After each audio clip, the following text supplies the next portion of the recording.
Friends, welcome to Vrindavan P S C world.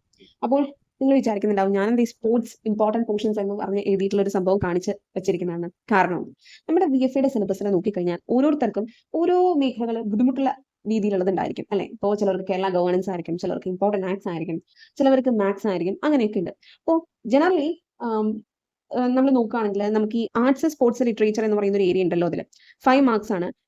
ഇത്തിരി ബുദ്ധിമുട്ടുള്ള ഒരു ഏരിയ തന്നെയാണ്. എന്നെ സംബന്ധിച്ചിടത്തോളം എനിക്ക് ഇത്തിരി ബുദ്ധിമുട്ടുള്ള ഏരിയയാണ്. കാരണം ഇതിന്റെ ഓരോന്നിലും തുടക്കത്തിലുള്ള കാര്യങ്ങൾ പഠിക്കണം, അതുപോലെ കറണ്ട് അഫയേഴ്സിന്റെ പെർസ്പെക്ടീവിൽ നിന്ന് പഠിക്കണം. അപ്പോൾ ഇപ്പോൾ ഫോർ എക്സാമ്പിൾ സ്പോർട്സ് ഐറ്റംസ് എടുത്താൽ തന്നെ അതിന്റെ സ്പെഷ്യൽ പേഴ്സണാലിറ്റീസിനെ പഠിക്കണം. ഇതൊക്കെ കുറച്ചധികം ബുദ്ധിമുട്ടുള്ളതാണ്, കൺഫ്യൂസിംഗ് ആയിട്ടുള്ള ഏരിയാസ് ആണ്. ഓക്കെ, സോ ഐ തോട്ട് ഞാൻ എന്ത് ചെയ്തു, ഇത് ആക്ച്വലി വേറൊരു എക്സാമിന് വേണ്ടിയിട്ട് ഞാൻ പ്രിപ്പയർ ചെയ്തതാണ്. ഇതിന്റെ വേറൊരു പാർട്ടും കൂടെ ഞാൻ ഉടനെ പ്രിപ്പയർ ചെയ്യും.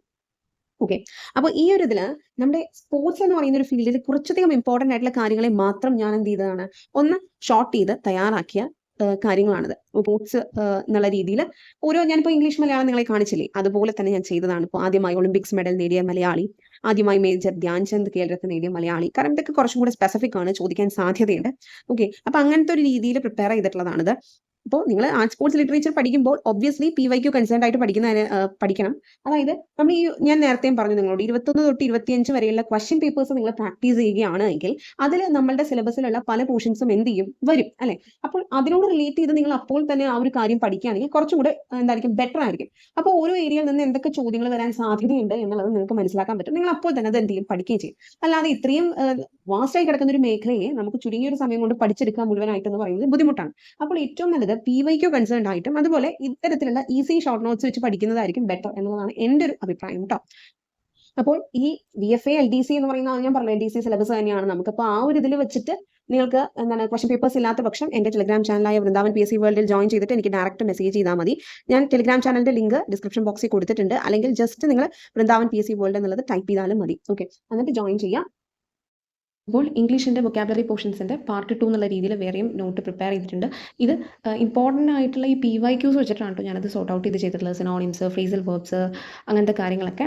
അപ്പോൾ വൺ വേർഡ് സബ്സ്റ്റിറ്റ്യൂട്ട്സ് ഇതൊക്കെ നമ്മുടെ സിലബസിലുള്ളതാണെന്ന് അറിയാലോ. അപ്പോൾ ഇത്തരം നോട്ട്സുകൾ ഇപ്പോൾ ഇതിൻ്റെ മാത്രമല്ല, ഞാൻ പറഞ്ഞു എക്കണോമിക്സ് ഒക്കെ ഞാൻ ചെയ്തിട്ടുണ്ട്. അതൊക്കെ ഈ പറയുന്ന ഒരു ഗ്രൂപ്പിലോട്ട് ഇടുന്നതായിരിക്കും. അത് ആക്സസ് ചെയ്യാൻ എൻ്റെ ചാനലിൻ്റെ ലെവൽ 1 മെമ്പർഷിപ്പ് നിങ്ങൾ എടുത്താൽ മതി.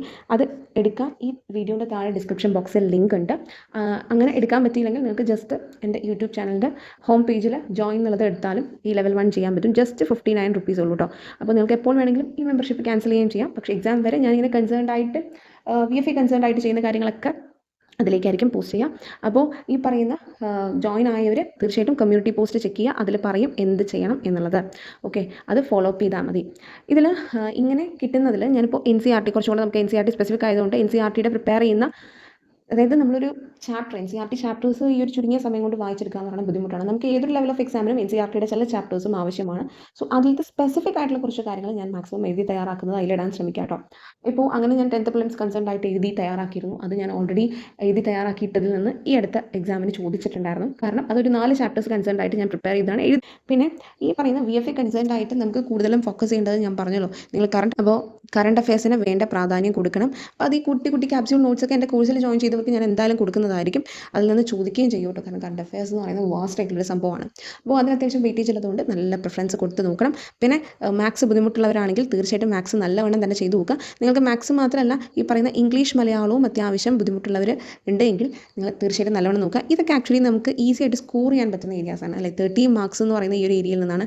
പിന്നെ 20 മാർക്സ് ആണ് കറണ്ട് അഫയേഴ്സ് ചെയ്യുന്നത്. അപ്പോൾ നല്ലൊരു സ്കോർ ചെയ്യാൻ പറ്റുന്ന ഏരിയയാണ് ഇതെന്ന് പറയുന്നത്. കറണ്ട് അഫയേഴ്സ് അത്യാവശ്യം നോക്കി തന്നെ പോകണം, എന്നാലേ നമുക്ക് പിടിക്കാൻ പറ്റുള്ളൂ.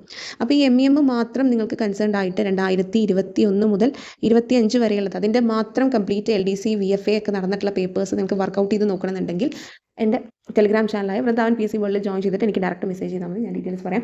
ഈ പറയുന്ന ഇതിൻ്റെ ആൻസേഴ്സോട് കൂടിയ PDF ആയിട്ട് നിങ്ങൾക്ക് കിട്ടും. സോ ദാറ്റ് നിങ്ങൾക്ക് വേഗം എന്ത് ചെയ്യാൻ പറ്റും, ഇത്ര സെറ്റ് ഓഫ് പേപ്പേഴ്സ് ഉണ്ട്, 20+ സെറ്റ് ഉണ്ട്. അപ്പോൾ ആ ഒരു അത്രയും പേപ്പേഴ്സ് നിങ്ങൾക്ക് എന്ത് ചെയ്യാൻ പറ്റും, വർക്കൗട്ട് ചെയ്ത് നോക്കാൻ പറ്റും. അത്രത്തോളം പ്രാക്ടീസ്ഡ് ആകും നിങ്ങൾ. ഓക്കെ, പിന്നെ SCERT കംപ്ലീറ്റ് നോക്കിയിരിക്കുക 5 to 10. അതിൽ സോഷ്യലും സയൻസും വിട്ട് കളയരുത്. കാരണം ടെക്സ്റ്റ് ബേസ്ഡ് ആയിട്ട് തന്നെ കഴിഞ്ഞൊരു ഇതിൽ 10th ലെവലിൽ നടന്നത്, അതായത് ഇപ്പോൾ LDC ഒക്കെ ആണെങ്കിലും അതിൽ നിന്നൊക്കെ ചോദിച്ചിട്ടുണ്ട്. ഓക്കെ, അപ്പോൾ അതൊക്കെ ഇമ്പോർട്ടൻ്റ് ആണ്. അത് എൻ്റെ ഇപ്പോൾ VFA കോഴ്സിൽ ജോയിൻ ചെയ്യുന്നവർക്ക് ഒബ്വിയസ്ലി ഈ പറയുന്ന എന്താണ് SCRT ക്ലാസ്സും ക്യാപ്സ്യൂൾ നോട്ട്സ് ഓഫ് കറണ്ട് അഫയേഴ്സും പിന്നെ daily test series with a daily study plan അങ്ങനെയും കിട്ടും. ആക്ച്വലി ഈ ഡെയിലി ടെസ്റ്റ് എന്ന് പറയുന്നതിൽ ഒരു 30 to 40 ക്വസ്റ്റ്യൻസ് പ്രാക്ടീസ് ചെയ്യാനുണ്ട്. അപ്പോൾ നിങ്ങൾക്ക് ഒരു സെറ്റ് ഏരിയാസ് തരും.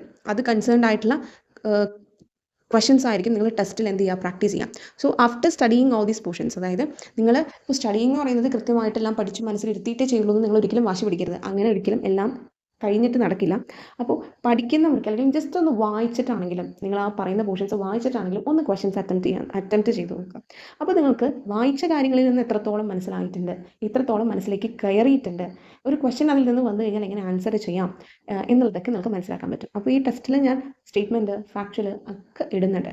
സോ ഒരു 30 to 40 questions before the exam നിങ്ങൾ പ്രാക്ടീസ് ചെയ്യുമ്പോൾ നിങ്ങൾ എത്രത്തോളം ചോദ്യങ്ങളിലൂടെ കടന്നു പോകും അല്ലേ, അതിനാണ് ഞാൻ ഈ ഡെയിലി ടെസ്റ്റ് വെച്ചിട്ടുള്ളത്. ഇത് കോർ പോർഷൻസിനെ മാത്രം ബേസ് ചെയ്തിട്ടുള്ള ഡെയിലി ടെസ്റ്റുകളാണ്.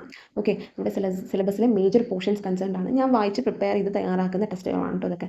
അതിൽ PYQവും ഉണ്ട്, ഞാൻ സെൽഫായിട്ട് പ്രിപ്പയർ ചെയ്യുന്നതും ഒക്കെ ഉണ്ട് ഈ ക്വസ്റ്റ്യൻ സെറ്റിൽ. അപ്പോൾ ഞാൻ പറഞ്ഞ ഒരു 30 to 40 ക്വസ്റ്റ്യൻസ് ഡെയിലി പ്രാക്ടീസ് ചെയ്യുക എന്ന് പറയുന്നത് it improves your marks and നിങ്ങളുടെ ആ ഒരു നോളജ് ഡെയിലി നിങ്ങൾക്ക് എത്രത്തോളം കാര്യങ്ങളുണ്ട് എന്നുള്ളത് ഒരു റിവിഷൻ പോലെയാകും. ഓക്കെ, നിങ്ങൾ രാവിലെ പഠിക്കുന്നു, അതിന് കൺസേൺഡ് ആയിട്ടുള്ള ക്വസ്റ്റ്യൻസ് രാത്രി പ്രാക്ടീസ് ചെയ്യുക എന്നുള്ളത് വഴി നിങ്ങൾ ഡെയിലി റിവൈസും ചെയ്ത് പോകുന്നുണ്ട്. സോ ഡെയിലി റിവിഷൻ എന്ന് പറയുന്നത് നിങ്ങളുടെ മെമ്മറി ബൂസ്റ്റ് ചെയ്യാൻ അത്രത്തോളം നല്ലതാണ്. അപ്പോൾ നിങ്ങൾക്ക് താല്പര്യമുണ്ടെങ്കിൽ ഇപ്പോൾ ഡെയിലി ടെസ്റ്റ് മാത്രമായിട്ട് വേണമെന്നുണ്ടെങ്കിലും SCRT ക്ലാസ് മാത്രമായിട്ട് വേണമെന്നുണ്ടെങ്കിലും ഒക്കെ നിങ്ങൾക്ക് ഇപ്പോഴാണെങ്കിലും വൈകിട്ടില്ല ജോയിൻ ചെയ്യാം. ഇത് VFAക്ക് നിങ്ങൾ കയറിയാലും നിങ്ങൾക്ക് ഇപ്പോൾ LGS എഴുതുന്നവരായിരിക്കുമല്ലോ ഭൂരിപക്ഷം പേരും. അങ്ങനെ എഴുതുന്നവരുണ്ടെങ്കിൽ അവർക്ക് മെയിൻസ് വരെയൊക്കെ ഇത് കിട്ടുന്നതായിരിക്കും. ഓക്കെ, അപ്പോൾ October 15 അല്ല, നമ്മുടെ സെക്കൻഡ് വരുന്നത് 17 സംതിങ് അല്ലേ. അപ്പോൾ 17 പിന്നെ 31 ഒക്കെ ഡേറ്റ് വരുന്നവർക്ക് തീർച്ചയായിട്ടും ഇപ്പോൾ ടൈം ഉണ്ട്. അപ്പോൾ അത്യാവശ്യം നല്ല രീതിയിൽ തന്നെ എന്ത് ചെയ്യാം, നോക്കാൻ പറ്റും. ഇപ്പോൾ September 19th ഉണ്ട് ടൈം അല്ലേ. ഒരു 1 month ഉണ്ട്. ആ 1 monthൽ നിങ്ങൾ ഇഫക്റ്റീവായിട്ട് വേണ്ട കാര്യങ്ങളെ ഫോക്കസ് ചെയ്താൽ മതി. ഓക്കെ, അതിൽ നിന്ന് തന്നെ നിങ്ങൾക്ക് നല്ല മാർക്സ് സ്കോർ ചെയ്യാൻ പറ്റും. ഓക്കെ, ഇതെൻ്റെ സജഷനാണ്. ഞാൻ ഇപ്പോൾ VFA എന്ന് പറയുന്ന ഒരു എക്സാമിന് വേണ്ടി പെട്ടെന്ന് എല്ലാവർക്കും എല്ലാം കവർ ചെയ്യുന്ന രീതിയിൽ ക്ലാസ്സസ് പ്രൊവൈഡ് ചെയ്യുക എന്ന് പറയുന്നത് ബുദ്ധിമുട്ടാണ്. സോ അറ്റ്ലീസ്റ്റ് നല്ല രീതിയിൽ നമുക്കൊന്ന് സെൽഫായിട്ടാണെങ്കിലും പ്രിപ്പയർ ചെയ്ത് പോകാൻ പറ്റണമെന്നുണ്ടെങ്കിൽ ഇത്രയും കാര്യങ്ങളെങ്കിലും ബേസിക് നിങ്ങൾ ചെയ്തു വെച്ചാൽ നിങ്ങൾക്കൊരു സെൽഫ് സാറ്റിസ്ഫാക്ഷനോട് കൂടി എക്സാം അറ്റംപ്റ്റ് ചെയ്യാൻ പറ്റും. ആൻഡ് ദൈവാനുഗ്രഹവും കൂടി ഉണ്ടെങ്കിൽ എല്ലാം നന്നായിട്ട് തന്നെ വരും. ഓക്കെ, അപ്പോൾ ആദ്യത്തെ ആ ഒരു 10 റാങ്കിനുള്ളിൽ വരിക എന്നുള്ള ലക്ഷ്യത്തോടു കൂടി തന്നെ പഠിക്കുക. കുറേ ഡിമോട്ടിവേറ്റ് ചെയ്യാനുള്ള കാര്യങ്ങൾ നമ്മുടെ ചുറ്റും നടക്കുന്നുണ്ടാകും. ഇതൊന്നും ഒരിക്കലും കിട്ടില്ല, കണ്ടില്ലേ കുറേ കിട്ടാതെ നടക്കുന്നവരില്ലേ, അല്ലെങ്കിൽ കിട്ടിയിട്ടും കിട്ടാത്തവരില്ലേ എന്നൊക്കെ ഉള്ളതൊക്കെ ഉണ്ടാകാം. പക്ഷേ നമ്മൾ ഈ ഒരു കാര്യത്തിന് വേണ്ടി ഇറങ്ങി ഇതെന്തായാലും ഈ ഒരു എക്സാം നടക്കും. പിന്നെ ഇതിന് ശേഷം ഒരു ലിസ്റ്റ് വന്നു കഴിഞ്ഞാൽ അതിന് പെട്ടെന്നൊരു നിയമനം നടന്നാൽ നമ്മുടെ നമ്മുടെ ഭാഗ്യമല്ലേ. അപ്പോൾ അങ്ങനെ ചിന്തിക്കുക. എന്തായാലും ഇത് നമ്മൾ എഴുതിയേ പറ്റുള്ളൂ. ഈ അടുത്ത മാസം തന്നെ എഴുതുകയും ചെയ്യും. സോ അതിനുവേണ്ടി നല്ല സെറ്റായിരിക്കാം. VFAക്ക് നിങ്ങൾ നല്ല രീതിയിൽ സെറ്റായാൽ പിന്നീട് LGS മെയിൻസ് എഴുതുന്നവരും കൂടിയാണ് നിങ്ങൾ എങ്കിൽ, അതിന് ഓക്കെ ആയിട്ടിരിക്കുന്നവരാണ് എങ്കിൽ അതിനും നിങ്ങൾക്കിത് ഹെൽപ്ഫുൾ ആയിരിക്കും. ഓക്കെ, സോ ഇത്രയേ ഉള്ളൂ ഇന്നത്തെ വീഡിയോയിൽ. ഇനി VFA കൺസേൺ ആയിട്ട് പ്രിപ്പയർ ചെയ്യുന്നൊക്കെ ഞാൻ പറഞ്ഞല്ലോ, നോട്ട്സ് പോലത്തേക്ക് അതിലിടാം. ഈ പറയുന്ന ക്ലാസ്സസിലൊക്കെ നിങ്ങൾക്ക് ജോയിൻ ചെയ്യണമെങ്കിൽ ജോയിൻ ചെയ്യാം. ഇതിൽ എക്സ്ട്രാ ഫാക്ട്സ് ഒക്കെ പറയുന്നുണ്ട്. നിങ്ങൾക്ക് ദിവസം ഇത്രയും കേട്ടു പോകാൻ പറ്റുന്ന രീതിയിലുള്ള SCRT ക്ലാസ്സിൻ്റെ വീഡിയോസാണ് വിത്ത് ഡീറ്റെയിൽഡ് ഫാക്ട്സ് ആണ്. അതായത് ടെസ്റ്റ് സീരീസ് നിങ്ങൾക്ക് ഓൾറെഡി തരും. നിങ്ങൾ മാക്സിമം വർക്കൗട്ട് ചെയ്ത് നോക്കുക പഠിക്കുന്ന വർക്ക് എന്നുള്ളതാണ് ചെയ്യാനുള്ളത്. ഓക്കെ, സോ എന്തുകൊണ്ട് ഞാൻ ഡെയിലി ടെസ്റ്റ് ചെയ്തെന്ന് വെച്ച് കഴിഞ്ഞാൽ ഒറ്റ കാര്യമുള്ളൂ. എനിക്ക് പേഴ്സണലി തോന്നിയിരിക്കുന്ന കാര്യമാണ്, നമ്മൾ പഠിച്ചു പോകും പല കാര്യങ്ങളും, പക്ഷേ അത് എത്രത്തോളം നമുക്ക് പ്രയോഗിക്കാൻ പറ്റും എന്നുള്ളതാണ് മനസ്സിലാക്കേണ്ടത്. സോ അതിന് വേണ്ടിയിട്ടാണ് ഞാൻ ടെസ്റ്റ് എന്ന് പറയുന്നൊരു സംഭവം സ്റ്റാർട്ട് ചെയ്തത് തന്നെ.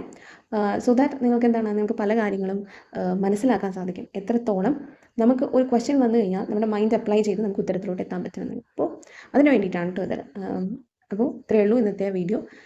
നമുക്ക് നെക്സ്റ്റ് വീഡിയോയിൽ ബാക്കിയുള്ള degree concerned, VFA concerned, LGS mains concerned ഒക്കെ ആയിട്ട് വരാം. Okay, so thank you for watching.